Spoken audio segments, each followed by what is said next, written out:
Frozen. This is an interesting one because remember back in 2020 where Disney released like a stage recording of Hamilton, and it did pretty well, and there was rumors and rumblings that Disney were going to do more of those, and that there was a stage recording of Aladdin, like the stage production of Aladdin and for the West End, and that they were going to do that. They're going to record it, edit it down, edit it, and release it on Disney Plus. But that never happened, so we just naturally assumed that it was never going to happen, or maybe they had the idea, but then they kind of just swept it away, and and all that. But last year, D23, they announced, hey, we're going to do a stage recording of Frozen. Like, we're going to do we've been having this Frozen musical, this Frozen, stage production all around the world, all around the country, and all that kind of stuff.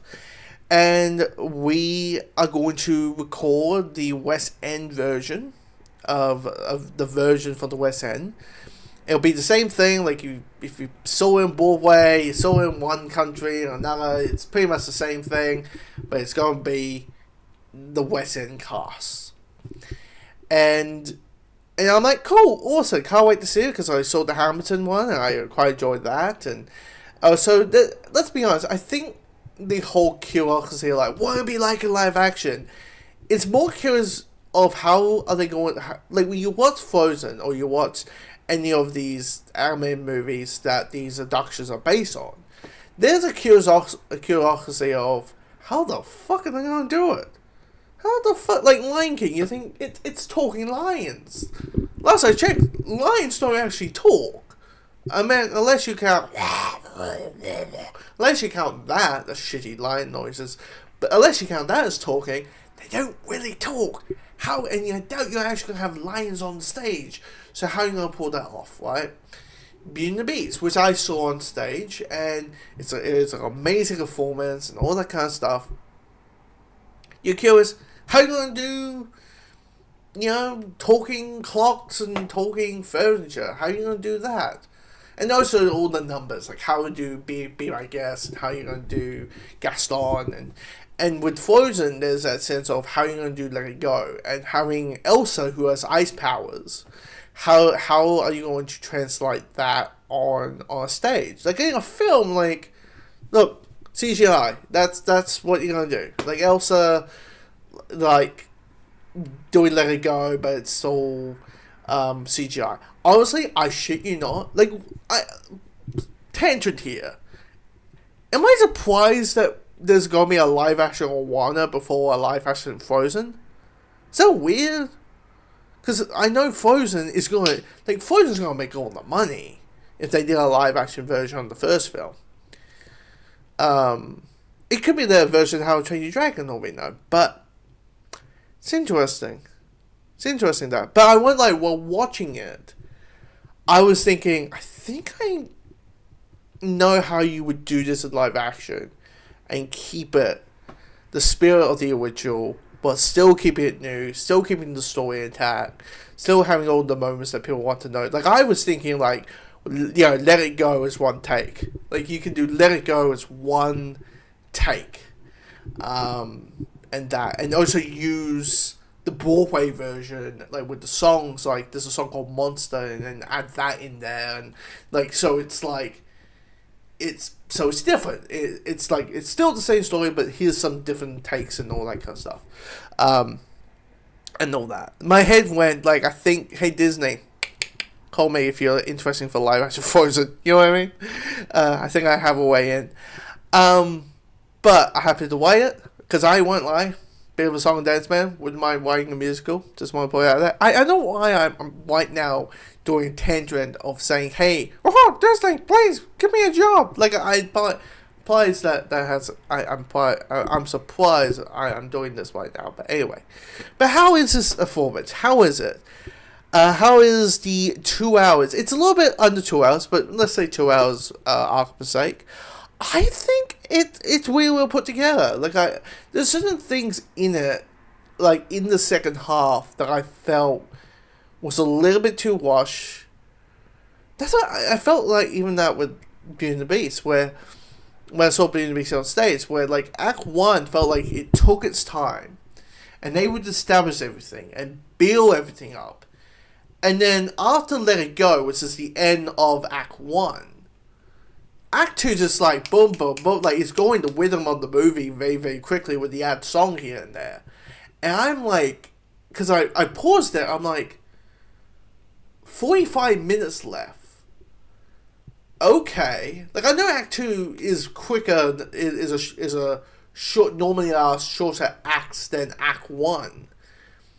But personally, I was like, okay, this happened, this happened, this happened. All suddenly, Anna finds Elsa in her castle, and that,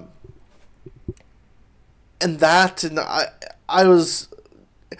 think what it is, it's pace, right? When you're used to one pace for one act, and then you jump to another act that has a different sort of pace, it can kind of throw you a bit of a loop in a way. But I wouldn't like I'm watching this, I'm like, this is really well put together. Like, sure, like, Let It Go is like the one that you're curious how they're gonna pull that off on stage, and that, but most of the numbers are really well put together. Able to simplify it, kind of capturing the spirit of the scene. Like, probably a lot of people, the one number that might feel a little bit disappointing would be, was it the first time in forever? That, at the beginning, could feel a little bit disappointed because this is Anna standing there, and as energizing as the actress is, and has that comedic timing that Anna kind of needs, and she's great and all that, has this like, kind of cheekiness to her take with Anna, and of course with Elsa there's a more serious, stoic version, stoic performance, and that. But anyway, but I really like the performances in it. But yeah, the first time for everyone, because it's just basically Anna standing there while Casey pointing to like a picture of a prince or something. And then at the beginning you might be like, is this going to be the first time forever? Is that all of it? But then it gets bigger and bigger and bigger and bigger and bigger. Because this is a musical. Like, there's dancing in it. The troll sequence is, the troll's dance number is a really good dance number. And there's a scene with, what's it, like the German shopkeeper. That's a really good dance sequence. But it's not really a dancing, it's more the heavy on the singing side of things. I love the Open Doors, there's a little bit of that as well. And that. But yeah, there's certain things in it, and probably like in, maybe in my head, like I'm watching it as a film versus a stage production. In a stage production, things will probably move a lot more quicker. Things will be a little bit more just explained a little bit quicker, than just, probably a movie where like you just need the extra 5 minutes to say, oh, there's Elsa's castle. Like, and that. Olaf is great in it. Like, I'm quite surprised how to do Olaf. I mean, it's a puppet. And they kind of captured the energy of that character. I feel like that was probably the one character they felt like, we can't fuck up. So I quite enjoyed that. The added songs I quite enjoyed. As I said, there's a song called Monster that's pretty good.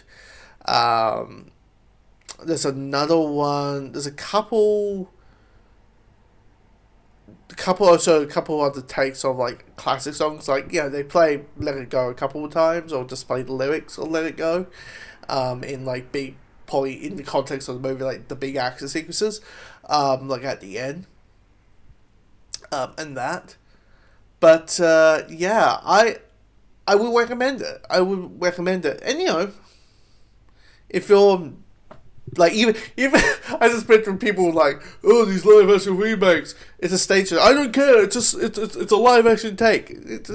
Go and watch it. I also think, watch it with a family, experience it in a new way.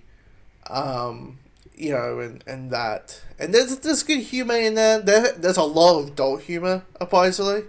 There's a lot of adult humor in this. Like, Anna nearly going about to touch Hans, you know what. He's about to do that. That's a big surprising one. The puppetry of the what's the name of the bloody reindeer? Wait, I think the reindeer is named Reindeer, but anyway, yeah, that was surprising as well. I honestly, I think if you're a fan of Frozen or fan of Broadway or stage productions, you're gonna love this. If you're not, you're watching the story in a brand new light. Anyway, comment below, let me know your thoughts, and what you thought of my rambling. Oh, I'll just maybe make it a little bit more adult. Maybe I'll make a little bit like a more adult version of Frozen. That probably would be my take. Have Han call Elsa like an ice bitch or something. I don't know. That's that probably would be something I would write. I totally would write a line like that. To be like, oh shit, like there's a little bit more edge to this take and all that. But anyway, comment below, let me know just for of this stage deduction recording.